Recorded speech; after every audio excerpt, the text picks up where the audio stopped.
दोस्तों नमस्कार। मैं हूं आपका दोस्त डॉक्टर अनिल जय हिंद और आप देख रहे हैं मेरा YouTube channel the attitude of life, यानी हमारे जीवन का रवैया।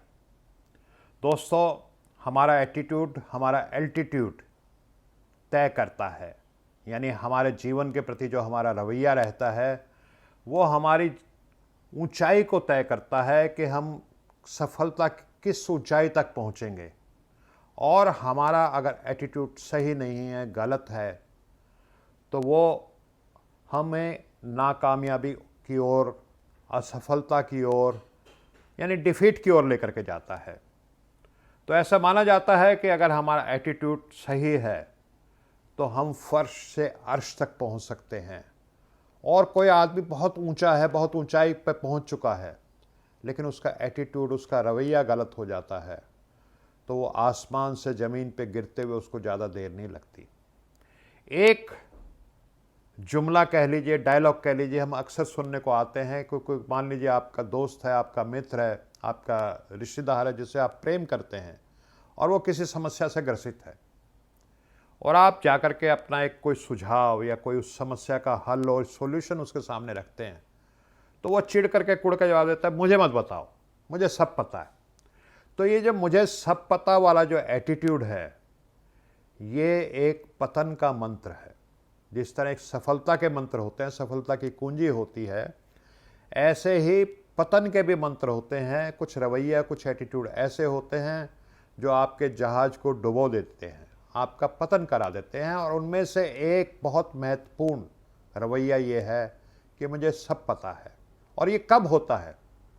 जब हमारे अंदर का अहंकार, हमारे अंदर का अहम, हमारी ईगो ब्लोटेड हो जाती है, यानी सूज जाती है, सड़ जाती है, उस रोग ग्रसित हो जाती है।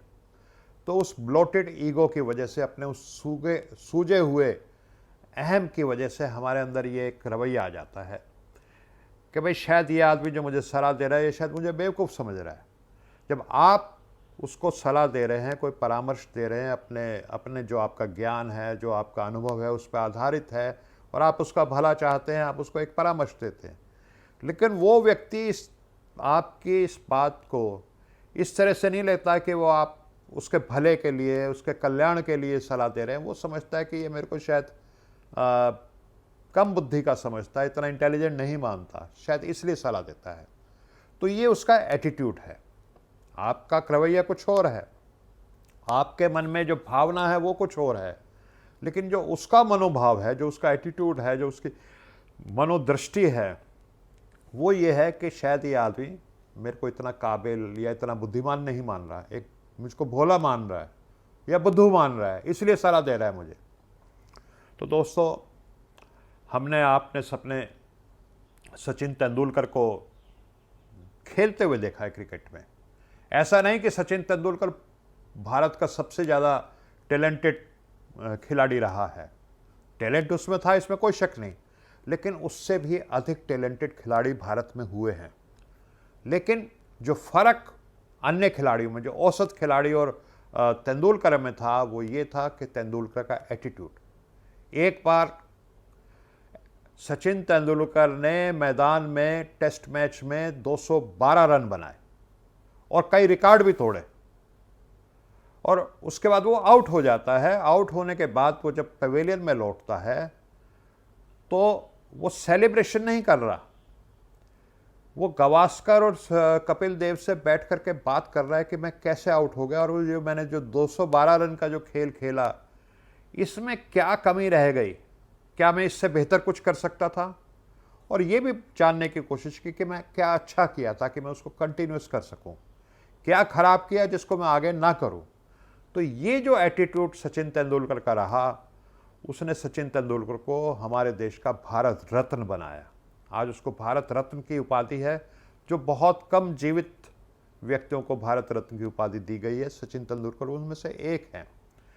तो ये माना जाता है कि हम जब भी कोई निर्णय लेते हैं, मान लीजिए हम एक समस्या का सामना कर रहे हैं और वो हमारे सामने समस्या आ जाती है और हम सोचते हैं वो हमारे सामने एक उसका सॉल्यूशन हमें दिखाई देता है, तो अगर देखा जाए मनोवैज्ञानिक तौर पे, तो वो कोई सॉल्यूशन नहीं है, वो एक कंपल्शन है, एक बाध्यता है, एक मजबूरी है क्योंकि आपके पास एक ही सॉल्यूशन है उस समस्या का, आपको वो अपनाना ही पड़ेगा। लेकिन मान लीजिए 2 सॉल्यूशन आपके सामने आ जाते हैं, तो फिर आप एक कश्मकश में पड़ जाते हैं, एक डायलेमा की स्थिति में आ जाते हैं, एक द्वंद्व आपके दिमाग में चलता है कि मैं ये करूं या वो करूं। लेकिन मान लीजिए आपके पास सामने 3 सॉल्यूशन उस समस्या के आ जाते हैं, 3 हल निकल आते हैं कि ये हल भी हो सकता है, ये हल भी हो सकता है, ये हल भी हो सकता है। अब आपने उसमें से चुनना है। तो real choice begins when you have more than 2 solution और मोर देन 2 अल्टरनेटिव्स। विज्ञान ये कहता है कि मान लीजिए हमने कोई निर्णय लेना है, तो हमारे पास जितने ज़्यादा विकल्प होंगे, जितने ज़्यादा विकल्पों के ऊपर हम सोच विचार करेंगे, उतना ही बेहतर हमारा निर्णय होगा। और जैसे एक रेडियो के प्रोग्राम में होता है कि सोच कभी भी आ सकती है और कहीं भी आ सकती है और किसी व्यक्ति के द्वारा भी आ सकती है। तो एक उद्योगपति की मैंने कहानी पढ़ी। एक उद्योगपति बहुत किसी समस्या से जूझ रहा था और उसको करोड़ों रुपए का घाटा सामने नजर आ रहा था, परेशान था। तो कार में बैठा हुआ जा रहा था, ड्राइवर कार चला रहा था और वो फ़ोन पे बात कर रहा था अपने किसी मित्र से, अपनी समस्या का उससे चर्चा कर रहा था। तो वो चर्चा उस ड्राइवर ने सुनी और उसने कहा जब फ़ोन ख़त्म हो गया कि साहब आप अगर इजाज़त दें तो मैं कुछ बोलूं। तो वो खुले दिमाग का आदमी था, वो ब्लोटेड ईगो वाला, मतलब जिसको कहते हैं सूजे हुए अहम वाला व्यक्ति नहीं था वो उद्योगपति। उसने कहा हाँ बताओ क्या बात है, बोलो। तो उस ड्राइवर ने कोई सॉल्यूशन उसके सामने रखा और वो उद्योगपति चौंक गया कि अरे कितना बढ़िया सॉल्यूशन है, एकदम उसके मुंह से निकला यूरेका। और वो सॉल्यूशन जो उसको ड्राइवर ने दिया, उससे उसको करोड़ों का ना केवल घाटा बचा बल्कि करोड़ों का लाभ हो गया। तो पता नहीं कब कौन सा व्यक्ति आपको क्या बात कर दे, क्या विचार दे दे और वो विचार आपको फर्श से अर्श तक पहुंचा दे। ऐसा अक्सर होता है। बड़े बड़े राजा महाराजा, जैसे आपने अकबर के बारे में सुना होगा कि 9 नवरत्न रहते थे, एक से बढ़कर एक, वो सबकी सलाह पर चलता था। और अकबर एक बहुत बड़ा राजा माना गया, अकबर द ग्रेट कहा जाता है अकबर के बारे में। हमारे माँ बाप बचपन से हमें एक सीख अक्सर देते रहते थे कि बेटा सबकी सुनो लेकिन मन की करो। वो ये कहते थे सुनो सबकी, ऐसा नहीं कि सुनो ही मत आप दूसरे की, आप अलग अलग विचार सुनिए, अलग अलग दृष्टिकोण उस पर, कोई भी आपकी समस्या है या कोई आपके सामने इशू है उस पर सुनिए, लेकिन फिर अपना गहन चिंतन मनन कीजिए। निर्णय आपका खुद का होना चाहिए। ये नहीं कि भाई अमुक व्यक्ति ने कर दिया तो मैं आंख बंद करके उस निर्णय को स्वीकार कर लूं। वो अंध, जिसको कहते हैं श्रद्धा, वो नहीं होनी चाहिए कि किसी ने कहा है तो मुझे करना ही है।